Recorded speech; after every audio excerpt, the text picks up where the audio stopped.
दीन सबन को लखत है, दीन ही लखै न कोय। जो रहीम दीन को लखै, दीन बंधु सम होय। छत्रपति शिवाजी महाराज के वंशज छत्रपति साहू जी महाराज अपने रियासत में शासन की सेवा में 50% आरक्षण की घोषणा करके एक ऐसा काम किए जिससे भारत के अधिक से अधिक लोगों का हित पूरा हुआ। और उनकी घोषणा केवल घोषणा ही नहीं थी, इस घोषणा को जमीन पर उतारने के लिए छत्रपति साहू जी महाराज के द्वारा अनेकानेक काम किए गए। उनके पर्सनल सहायक सेवक के रूप में एक दलित व्यक्ति थे जिनका नाम गंगाराम कामले था। और उस समय की प्रचलित जाति व्यवस्था के कारण उन्हें अपार पीड़ा होती थी, अपमान होता था। छत्रपति साहू जी महाराज उन्हें पैसा दे करके, धन का सहयोग करके एक रेस्टोरेंट खुलवाए। चाय जिसमें उपलब्ध होती थी और साहू जी महाराज घोषणा करके उसके यहाँ चाय पीने गए। महाराज का एक अछूत की दुकान पर चाय पीने की घोषणा से लोगों में कुतूहल हुआ। बहुत लोग जमा हुए, अपार भीड़ हुई और अपार भीड़ में उपस्थित छत्रपति साहू जी महाराज चाय का सिप लिए और उस अछूत सेवक चाय का दुकानदार गंगाराम कामले को कहे कि केवल चाय ही नहीं, सोडा की मशीन भी लगा लो। और तमाम विरोधों के बावजूद ऐसा नहीं था कि आप महाराजा थे और आप जो करना चाहते आसानी से कर लेते, ऐसा नहीं था। क्योंकि आपके रियासत में, आपके मंत्री परिषद में ऐसे तमाम लोग भरे हुए थे जो पाखंडी थे, परंपरावादी थे और आपके सुधारवादी कदम का विरोध करते थे। फिर भी कभी आप साधारण मुद्रा में, हल्का फुल्का मूड में, कभी कड़ाई से, जब जैसी ज़रूरत हुई आप अपनी शक्ति का, कौशल का इस्तेमाल करते हुए सुधारात्मक काम किए। कई तरह का school, primary school, college, hostels वगैरह तो आप खोले ही। बहुजन समाज और सर्वजन समाज शारीरिक रूप से मजबूत हो तो उसके लिए जिम करने का सेंटर भी आपके द्वारा स्थापित किया गया। छत्रपति साहू जी महाराज की सोच थी कि बिना आम आवाम की तरक्की के हम मजबूत शासन व्यवस्था को स्थापित नहीं कर पाएंगे। हमारा साम्राज्य तभी मजबूत होगा जबकि अधिक से अधिक लोग खुशहाल होंगे। तो इसके लिए जाति की जो व्यवस्था थी, लोगों को शिक्षित होने पर जो प्रतिबंध लगा हुआ था, अघोषित तौर पर, ऐसे तो कानून सबको शिक्षा का अधिकार दिए हुए था।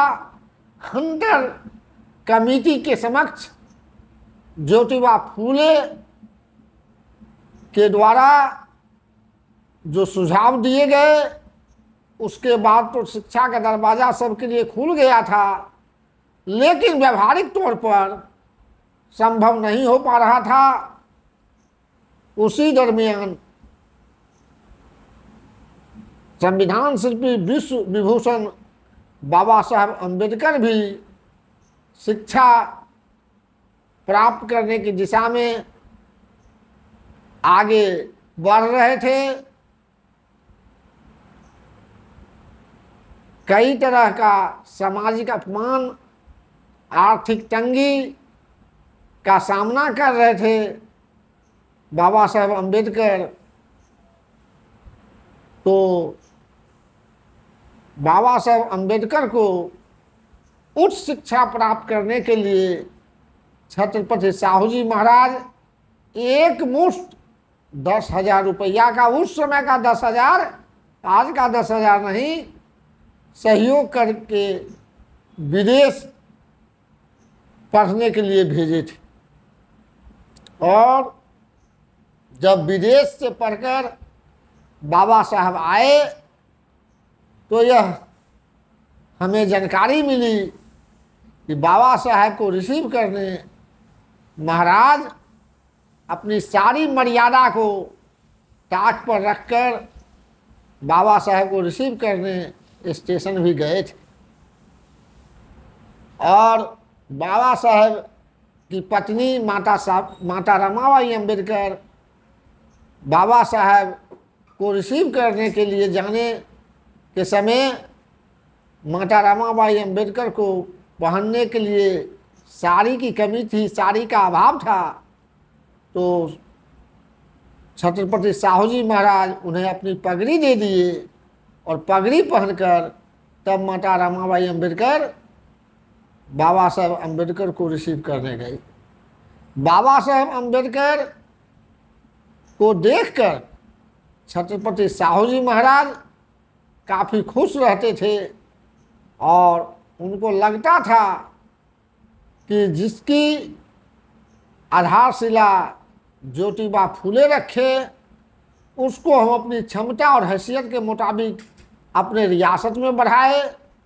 जरूर यह लड़का यानी बाबा साहब पूरे विश्व में तो नहीं, लेकिन पूरे भारत में इसको फैलाकर पूरे विश्व में भारत का नाम रोशन करेंगे। 1920 में आयोजित महार परिषद के मुख्य अतिथि के तौर पर छत्रपति साहू जी महाराज कार्यक्रम में शिरकत करके वहाँ उपस्थित अपार जनसमूह को बता दिए कि आपको सच्चा नेता मिल गया। हम जो काम किए, हमारे कामों का उत्तराधिकारी भीमराव अंबेडकर होंगे। और छत्रपति साहू जी महाराज ज्योतिबा फूले के सामाजिक परिवर्तन के आंदोलन से बहुत ज़्यादा ही प्रभावित थे। ज्योतिबा फूले के द्वारा स्थापित सत्यशोधक समाज से उनका जुड़ाव था ही, लेकिन साथ ही साथ स्वामी दयानंद सरस्वती के द्वारा स्थापित आर्य समाज से भी उनका जुड़ाव बना रहा।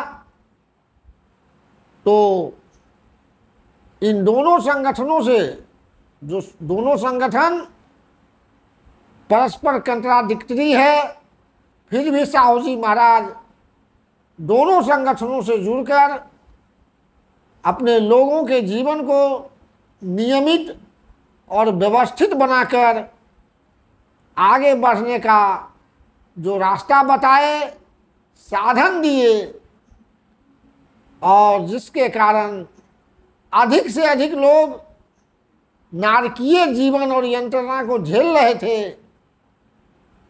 उनके कारण सहूलियत मिलने पर राहत की सांस लिए, सम्मान की जिंदगी जीना शुरू किए।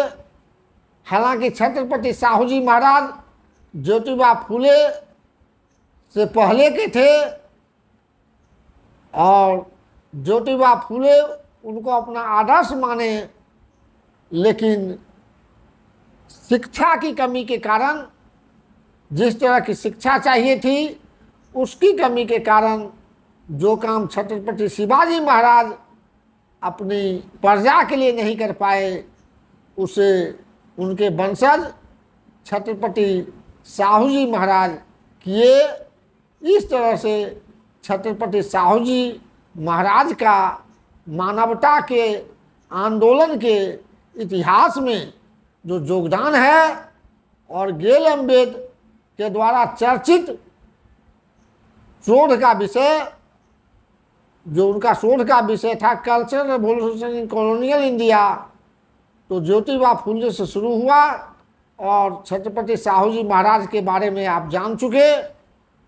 अब अगली कड़ी में साहू जी महाराज की जीवनी को, समाज के प्रति उनकी देन को इसी जगह कंक्लूड करते हुए बाबा साहब के बारे में अगले एपिसोड यानी एपिसोड नंबर 18 में हम सार्थक तथ्यों के साथ आपकी खिदमत में पुनः हाजिर होंगे। तब तक के लिए हम आपसे रजा लेते हैं। नमो बुद्धाय, जय भीम, नमस्कार, आदाब, बाय, सत श्री अकाल, जय जोहार।